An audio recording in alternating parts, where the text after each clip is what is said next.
أنت الجمال قصيدة الله التي استوحيت في قلبي بها جبريلا.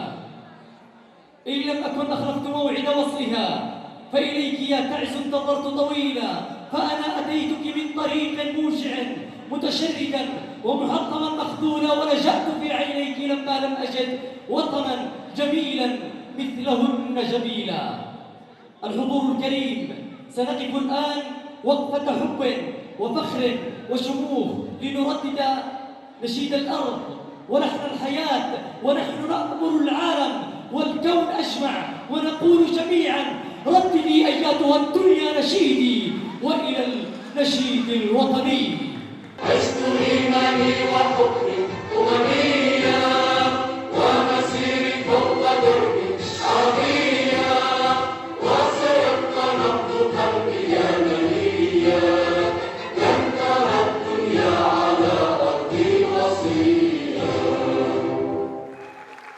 هنا اليمن الكبرى، هنا وطن أطل يختصر التاريخ أسفارا، ومن هنا تبدأ الأجيال رحلتها، ومن هنا تبدأ الأيام مشوارا، ومن هنا ابتدأ المشوار. وعلى الصوتيات ينزل الخريجين أو يخرجون من القاعة ليعودون بعد ذلك في عرض الخريجين. أسمع صوتيات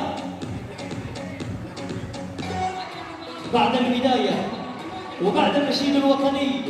الآن سنسافر كالسندباد عبر السنين على ضوء القمر، نصلح بأجمل الأصوات والألحان من صوت وحنجرتنا الذهبية. من نهار والآن وفرحتي بالنجاة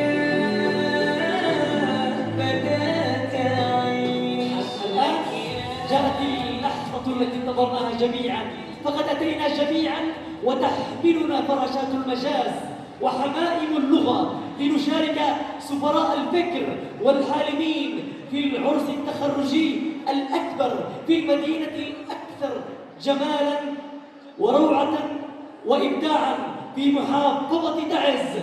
وإلى عرض الخريجين. تخرجنا اليوم يشهد بأن إذا شئنا لنا أن نشاء، لنا أن نشق طريقا عظيما بسير على منهج العظماء.